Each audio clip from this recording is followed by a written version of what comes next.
quero falar com você sobre algo extremamente importante nessa noite, que é a necessidade que nós temos de gerar as coisas da nossa vida em Deus, amém? Mas não só gerar em Deus, entender o propósito que Deus tem em que toda uma igreja, sendo gerada no Espírito, ela tem um poder muito maravilhoso, que é transformar uma sociedade também. Você acredita nesse poder que a igreja tem de transformar a sociedade? Eu acredito nisso. E eu quero que você abra a palavra de Deus lá em 2 Samuel, capítulo 11.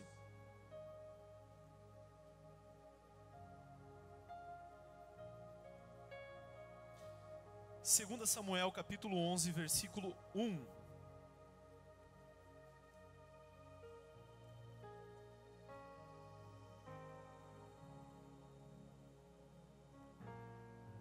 Nós vamos ler alguns versículos aqui, então prepare aí o coração, a sua atenção. Todos acharam, amém? Vamos lá então. 2 Samuel, capítulo 11, versículo 1 em diante. Na primavera, época em que os reis saíam à guerra, Davi enviou para a batalha Joabe com os seus oficiais e todo o exército de Israel. E eles derrotaram os amonitas e cercaram Rabá. Mas Davi permaneceu em Jerusalém. Uma tarde Davi levantou-se da cama e foi passear pelo terraço do palácio. Do terraço viu uma mulher muito bonita tomando banho e mandou alguém procurar saber quem era ela. Disseram-lhe: é Batseba, filha de Eliã, mulher de Urias, o hitita. Davi mandou que a trouxessem e se deitou com ela, que havia acabado de se purificar da impureza da sua menstruação. Depois voltou para casa. A mulher engravidou, mandou um recado para Davi dizendo que estava grávida. Em face disso, Davi mandou essa mensagem a Joabe: envia-me Urias, o hitita. E Joabe o enviou. Quando Urias chegou, Davi perguntou-lhe como estavam Joabe e os soldados, como estavam indo à guerra, e lhe disse: vá descansar um pouco em sua casa. Urias saiu do palácio e logo lhe foi mandado um presente da parte do rei. Mas Urias dormiu na entrada do palácio, onde dormiam os guardas do seu senhor, e não foi para casa. Quando informaram a Davi que Urias não tinha ido para casa, ele lhe perguntou: depois da viagem que você fez, por que não foi para sua casa? Urias respondeu: a arca e os homens de Israel e de Judá repousam em tendas. O meu senhor Joabe e os seus soldados estão acampados ao ar livre. Como poderia eu ir para casa comer, beber e deitar-me com a minha mulher? Juro por teu nome e por tua vida que não farei uma coisa dessas. Então Davi lhe disse: fica aqui mais um dia, amanhã o mandarei de volta. Urias ficou em Jerusalém, mas no dia seguinte Davi o convidou para comer e beber e o embriagou. À tarde, porém, Urias saiu para dormir em sua esteira onde os guardas de seu senhor dormiam e não foi para casa. De manhã Davi enviou uma carta a Joabe por meio de Urias. Nela escreveu: põe Urias na linha de frente e deixe-o onde o combate estiver mais violento, para que seja ferido e morra. Como Joabe tinha cercado a cidade, colocou Urias no lugar onde sabia que os inimigos eram mais fortes. Quando os homens da cidade saíram e lutaram contra Joabe, alguns dos oficiais da guarda de Davi morreram, e morreu também Urias, o hitita. Amém? Rapaz, essa história é muito conhecida. O pessoal assistiu a novela da Record aí, lembra bem da cena. Mas, olha que interessante. A Bíblia podia deixar Davi como alguém perfeito. Davi, na Bíblia, é considerado um homem segundo o coração de Deus. Eu espero ser considerado um homem segundo o coração de Deus. Você não espera? Você, mulher, segundo o coração de Deus? Glória a Deus. Mas olha que interessante. Deus, ele não esconde as falhas de Davi. Porque nunca é propósito de Deus esconder falhas. O que Deus deseja é tratar falhas e curar pessoas. Isso ele quis fazer e relatou essa história para que nós pudéssemos aprender várias coisas. O fato de Davi pecar nunca contrariou aquilo que a Bíblia fala, que Deus amava Davi demais. E isso me dá uma notícia muito alegre, porque eu sei que, apesar dos meus pecados, Deus me ama muito. E eu sou muito feliz com isso, glória a Deus. Mas isso aqui com certeza é uma passagem muito trágica da vida de Davi. Nós vemos um filho que ele gerou na carne que eu digo, na carnalidade, através do pecado. Um filho que ele gerou fora da bênção de Deus. Algo que ele fez sem consultar o Senhor. Davi sabia que aquilo ali era errado. Davi conhecia a lei de Deus. Mas sabe o que Davi vai tentar fazer? Algo que nós, os seres humanos como um todo, somos feras, nós sempre tentamos fazer isso. Quando nós erramos, a primeira coisa é: como é que eu posso esconder isso para ninguém ficar sabendo? Como é que eu vou jogar isso debaixo do tapete? Se ninguém saber, tá tudo bem. Mas o grande problema é que tem como Deus não saber o que você faz? Não tem. Deus sempre sabe. Davi, ele vai pegar, vai chamar Urias. Urias, meu amigo, camarada, vai mandar um presente. Vai para casa. Davi queria que Urias chegasse em casa, se deitasse com a sua esposa. Daí a esposa ia chegar: estou grávida, oh maravilha, vamos ter um filho. E Urias ia passar uma vida achando que era o pai daquela criança. Davi ia estar lá no palácio de boa e mais um final feliz. Mas você vê que Urias era muito mais homem de Deus até do que Davi nessa situação. E pela fidelidade ao rei e ao exército, ele não vai para casa. E Davi, para tentar esconder, acaba piorando a situação, manda ele e diz: Joabe, joga ele num lugar onde ele vai morrer. E ele morre. É horrível, isso aí com certeza Davi não queria contar para ninguém. Acho que se ele pudesse escolher, não gostaria que ninguém soubesse. Mas ele tentou remediar o erro. Tentou se passar por bom. Lá em 2 Samuel, capítulo 11, versículo 26, mesmo capítulo, fala assim, ó: quando a mulher de Urias soube que o seu marido havia morrido, ela chorou por ele. Passado o luto, Davi mandou que a trouxessem para o palácio. Ela se tornou a sua mulher e teve um filho dele. Mas o que Davi fez desagradou ao Senhor. Não é porque Deus nos ama que Deus se agrada de tudo que nós fazemos. Não é porque Deus, ele promete um amor eterno, que Deus sempre vai dar o sim e o amém. Não foi assim para Davi, não vai ser assim para a gente. Embora Deus nos perdoe de todos os nossos pecados, Deus já nos perdoou, amém? Mas as consequências do pecado, pela graça, nós ainda sofremos essas consequências. Por que pela graça, Jefferson? Quantos aqui já aprenderam através das consequências dos seus erros? Então foi uma bênção. Que é capaz de, se não tiver consequência para você, ia ficar só a consequência para os outros. Porque os nossos erros acabam prejudicando as outras pessoas. Então, como uma forma de amor, Deus, ele nos perdoa. Mas ele faz a gente ver como o pecado é ruim, para a gente não fazer de novo, amém? E isso vai alcançar Davi de uma forma muito intensa. Muito intensa, porque quando Davi faz isso, Deus, ele vai falar assim, ó: por causa do seu pecado, Natan, Davi, Natan vai ser o profeta que vai vir daqui a pouco. Por causa do seu pecado, essa criança que você fez com Batseba vai ter uma consequência muito grande por causa do seu pecado. Só que, vamos dizer, Deus podia não falar nada, só poderia talvez acontecer a consequência. Às vezes nós pecamos, temos uma consequência, mesmo sem Deus nos avisar. A gente sabe que é consequência dos nossos erros. Mas para Davi, a maneira como Deus avisa que ele pecou, a maneira como Deus revela a sua falha, foi uma maneira assim que me dói o coração só de ver e me colocar no lugar de Davi. Eu quero ler com vocês ali 2 Samuel, capítulo 12, versículo 1. E o Senhor enviou a Davi o profeta Natan.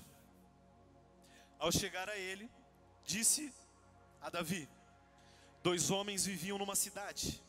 Um era rico e o outro pobre. O rico possuía muitas ovelhas, bois, mas o pobre nada tinha, senão uma cordeirinha que havia comprado. Ele a criou e ela cresceu com ele e com seus filhos. Ela dormia junto com dele, bebia do seu copo, até dormia nos seus braços. Era como uma filha para ele. Certo dia um viajante chegou à casa do rico, e este não quis pegar uma das suas próprias ovelhas, ou dos seus próprios bois, para preparar-lhe uma refeição. Em vez disso, preparou para o visitante a cordeira que pertencia ao pobre. Então Davi encheu-se de ira contra o homem e disse a Natã: juro pelo nome do Senhor que o homem que fez isso merece a morte. Deverá pagar 4 vezes o preço da cordeira, porquanto agiu sem misericórdia. Então Natã disse a Davi: você é esse homem.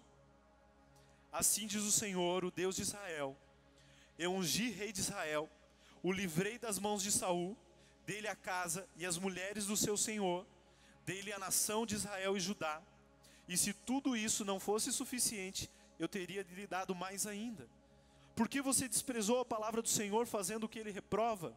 Você matou Urias, o hitita, com a espada dos amonitas, e ficou com a mulher dele. Amém. Doído, não é? Rapaz, Deus mandou o profeta. O profeta ainda conta aquela historinha só para fazer Davi realmente já dar a sentença contra ele. Não, esse homem merece a morte. Ele estava falando que ele merecia a morte. Agora, uma coisa que é muito interessante é que Davi vivia na época da lei, não da época da graça. Você sabe qual era a sentença, a condenação de alguém que era pego em adultério ou um homicida? Quem sabe o que era? A morte. Era a morte. Só que Natã, ele vai falar tudo isso, e logo em seguida ele vai falar assim: por causa disso que você fez, essa criança vai morrer. Mas logo em seguida, Natã também fala assim: mas calma, o Senhor perdoou o teu pecado, você não vai morrer. Ou seja, mesmo Davi vivendo num tempo da lei, Deus agiu com Davi com graça. Davi não morreu. Agora você pensa comigo, eu já pensei isso muitas vezes, mas por que Davi não morreu? Será que o rei é mais assim? Se o rei pecar, então Deus está tranquilo. Mas se for aquele outro lá que não é rei, não tem nada e tal, não, esse aqui morre. Deus é injusto? Deus não é injusto. Então, eu só posso chegar à certeza de que Davi experimentou a graça mesmo no tempo da lei. E eu te mostro por que Davi poderia experimentar a graça. Davi, ele foi muito perseguido por Saul. Saul era o seu rei, era o seu senhor, era a sua autoridade. Se você conhece a Bíblia, você sabe que por 2 vezes Davi teve nas suas mãos a vida de Saul para matá-lo. E sabe o que Davi fez? Teve misericórdia. Davi não matou Saul. Davi falou: Saul, eu poderia ter te matado aqui agora, mas eu não te matei. Assim como eu tive misericórdia de você, tenha misericórdia de mim. E nessas 2 vezes Saul não fez nada com Davi. Ou seja, Davi era alguém que tinha misericórdia. Quando ele precisou, ele teve misericórdia. O problema é que quando nós pecamos, para nós queremos misericórdia. Mas quando os outros erram, nós queremos que Deus venha com a lei e acabe com tudo. Mas a misericórdia foi muito além de só ter misericórdia pelo próximo. Ele foi alguém que respeitou e abençoou a sua autoridade, que o perseguia. Esse coração fez com que Deus, no momento que, sendo a autoridade de Davi, no momento que pudesse matá-lo, Deus demonstrou a sua graça. Ou que eu e você, nós sejamos sempre alvos da graça de Deus, amém? Diante de tudo que nós possamos vir a fazer, bom ou mal, eu sempre quero ter a graça. Mas nunca se esqueça, Deus, ele tem misericórdia, mas ele te dá misericórdia para que você tenha misericórdia, amém? Só que a sentença foi dada. Deus falou: essa criança ela vai morrer. Ela vai morrer. O bom é que Davi, diante de toda essa situação, Davi se arrepende profundamente. Ele reconhece: pequei contra o Senhor, eu desagradei o coração de Deus. Aqui em Samuel, Davi não fala de uma maneira muito completa, mas existe um salmo na Bíblia, que é o Salmo 51, que é um salmo só de arrependimento de Davi por esse momento da história dele. O Salmo 51 inteiro, Davi vai falar: eu fui formado em iniquidade, tenho pecado, a minha iniquidade fez com que os meus ossos se secassem, mas quando eu me arrependi, o Senhor me deu vida novamente. Perdoa, tem misericórdia do teu servo. Davi se arrependia quando errava. Isso é outro segredo de Davi.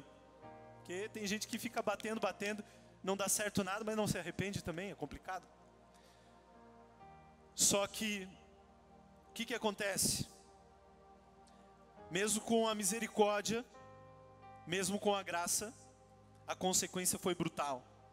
Se fosse eu, se fosse você, recebendo uma sentença de Deus, que algo vai dar errado, eu acho que você diria: Deus, vai morrer alguma coisa na minha vida? Não, eu vou orar e o negócio não vai acontecer. Senhor, eu vou jejuar, eu vou profetizar, eu vou vir no culto, eu vou fazer campanha, eu vou fazer alguma coisa para não acontecer isso, para que a consequência tão ruim não aconteça, para o meu negócio não quebrar, para minha família não acabar. Não, eu vou orar. Quando Davi soube que o seu filho ia morrer, sabe o que ele fez? Vou orar, vai que Deus me responde. Lá em 2 Samuel 12, no 16, versículo 16, nós vemos Davi orando, dizendo assim, ó: Davi implorou a Deus em favor da criança. Ele jejuou, entrando em casa passou a noite deitado no chão. Os oficiais do palácio tentaram fazê-lo levantar-se do chão, mas ele não quis, se recusou a comer. 7 dias depois, a criança morreu. Davi orou. Quantos aqui já na sua vida sabiam que o negócio ia dar errado, sabia que foi consequência de um erro seu, mas ainda disse assim: não, mas eu vou orar para ver se muda? Quantos aqui já? Eu já cansei de fazer isso. Não, Deus, vai mudar, eu errei, me perdoa, mas vai lá, vai dar certo. Davi conhecia Deus, sabia que Deus era amoroso, misericordioso, mas Deus é justo, principalmente para os seus filhos. E agora, depois dessa introdução, eu quero falar sobre filhos. Eu quero falar sobre aquilo que nós geramos no Senhor. Davi gerou um filho na sua carnalidade. Tudo que nós geramos sem Deus, a tendência é o fracasso, a tendência é a morte. Quantos de vocês chegaram, quando conheceram Deus, acabados, destruídos? Uma vida de sementes que não estavam na presença de Deus. Agora, quantos, depois mesmo de convertidos, depois de tempo na igreja, ainda as coisas não vão para frente, ainda as coisas não funcionam? Mas as coisas não têm como funcionar só porque eu me converto. As coisas, elas precisam de Deus ativamente para darem certos. Nós precisamos colocar tudo diante do Senhor, toda a nossa vida, todos os nossos sonhos, todos os nossos projetos. Agora eu te pergunto, você coloca tudo na presença de Deus? Ou você coloca só as partes que acho que é mais difícil, aquelas que você acha que é mais santa, tem umas coisinhas que você ainda faz que você já sabe que Deus nem vai responder, você nem quer falar nada. O quanto de decisão Deus tem dentro das nossas vidas. Agora eu te pergunto muito mais. Eu posso falar de situações, de coisas, posso falar de sonhos, projetos que não deram certo ainda, que morreram, simplesmente porque você sabe, você fez porque você não perguntou para Deus, você não ouviu conselho. Quantas coisas eu mesmo não deu certo, eu tenho certeza que aquilo não deu certo porque eu não estava na vontade de Deus. Glória a Deus que não deu certo. Mas para Deus existe uma coisa que é mais importante do que tudo: vidas.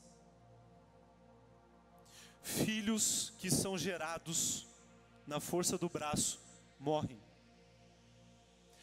Um dos grandes problemas da igreja, de nós, é que nos últimos dias, muitos tentam gerar filhos no Senhor, na força do braço. Conhecimento, argumento. Vou crescer na palavra, vou saber bem, vou criar argumentação, vou ler muitos livros. Assim eu vou ganhar almas. Vou convencer lá o pessoal da empresa. Convencer o pessoal lá em casa. Não, o negócio é o seguinte, agora Deus vai me abençoar quando eu tiver dinheiro, vou começar a dar carona, vou agora começar o pessoal a trazer lá pro GC lá em casa, agora eu vou começar a fazer uns eventos legais, umas coisas top, agora o pessoal vai se converter. Vou enfiar a goela abaixo a Bíblia. Essas coisas não dão certo, porque a única maneira de gerarmos filhos do Senhor de verdade é um relacionamento com o Espírito Santo. Tentar ganhar marido, esposa na força do braço não dá certo. Tentar ganhar filhos na força do braço não dá certo. A igreja parou de lutar lá no quarto, muitas vezes, ganhando no mundo espiritual, gerando no Senhor, gerando através da palavra profética, gerando através da ordem do próprio Deus, que é irresistível. O Espírito Santo é quem convence. Hoje nós estamos num país onde temos milhões de evangélicos. Metade está na igreja, metade desviado. E eu quero te mostrar, pelo filho de Davi, o que tem acontecido. Davi, quando nasceu essa criança, foi um menino. Ele morreu com 7 dias de vida. Uma semana. Mas eu quero que você pense comigo. No 8º dia de vida acontecia uma coisa muito séria para todo judeu que nascia. No 8º dia de vida, todo judeu homem, ele é circuncidado.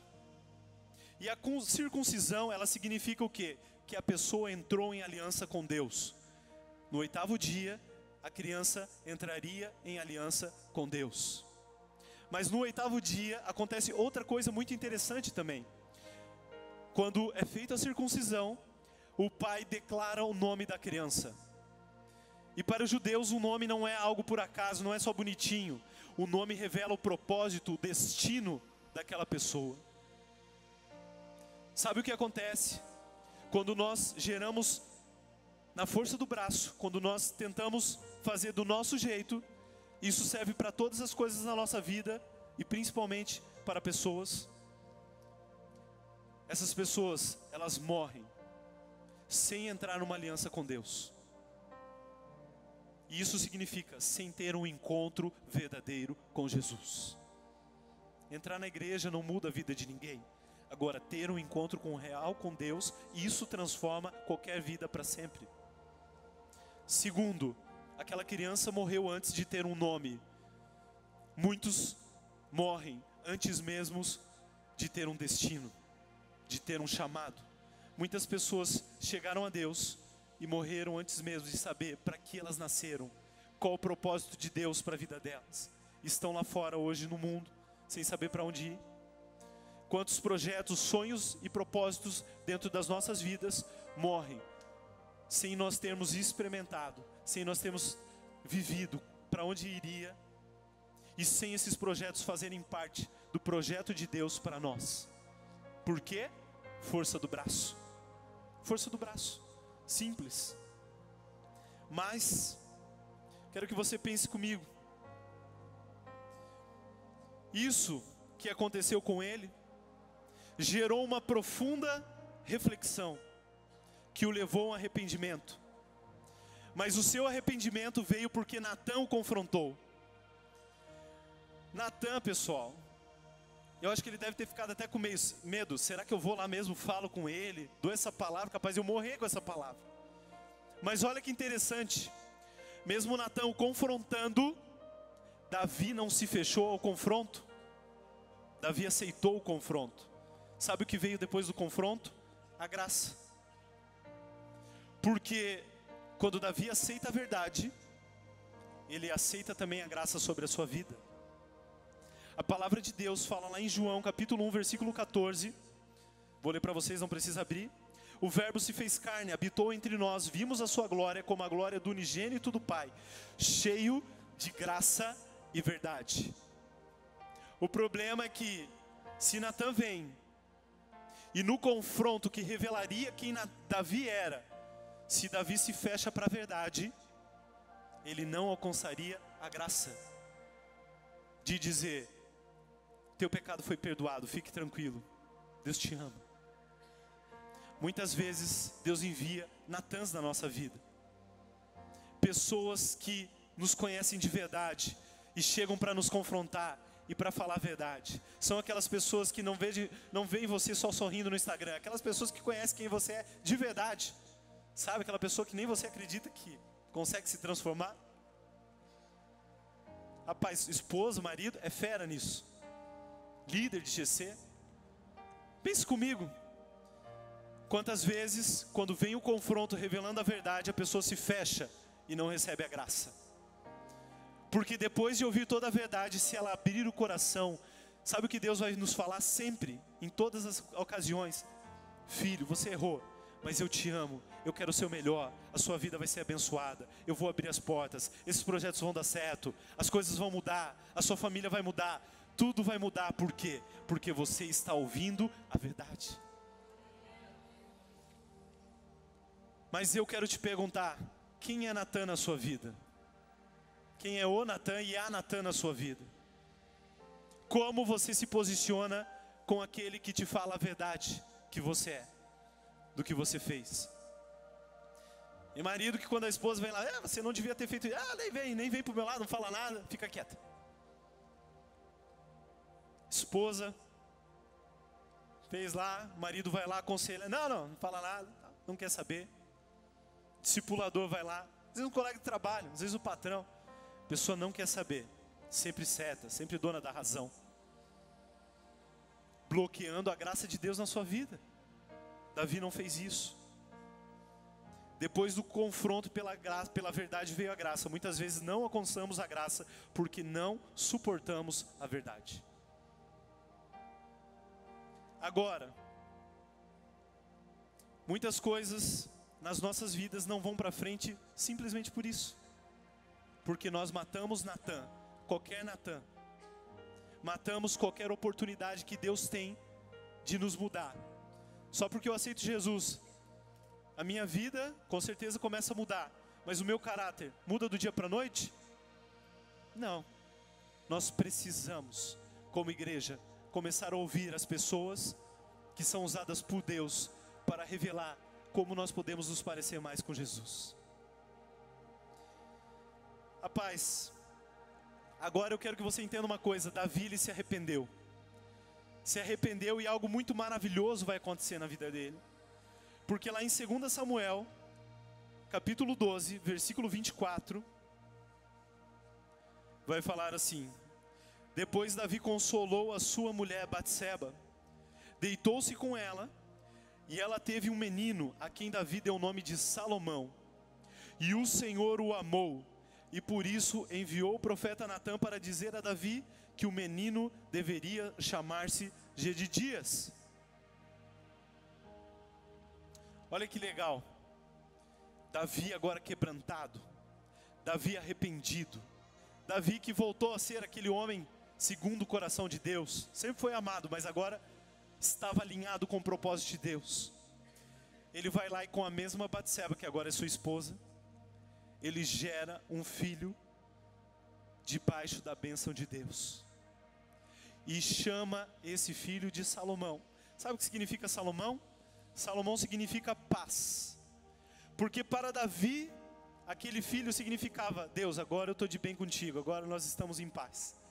Mas é engraçado que Deus manda o profeta ir lá e diz assim: o nome dele pode ser até Salomão, mas para mim o nome que eu estou dando é Jedidias. O que significa Jedidias? Jedidias significa amado pelo Senhor, amado por Deus. Porque é aquilo que nós geramos em Deus, os sonhos que nós projetamos em Deus, as coisas que nós conquistamos no Senhor, essas coisas Deus se agrada e Deus ama, e Deus abençoa.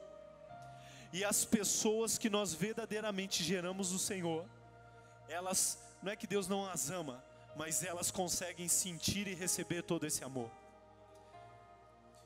E eu quero que você pense o seguinte: um filho que é gerado no Espírito, e você é um desses filhos, dessas filhas, ele não apenas é amado por Deus, mas ele cresce para governar esta terra, como Salomão governou. E mais do que isso, ele é uma pessoa usada para criar uma morada para Deus. Porque Salomão, além de rei, foi aquele que construiu um templo ao Senhor.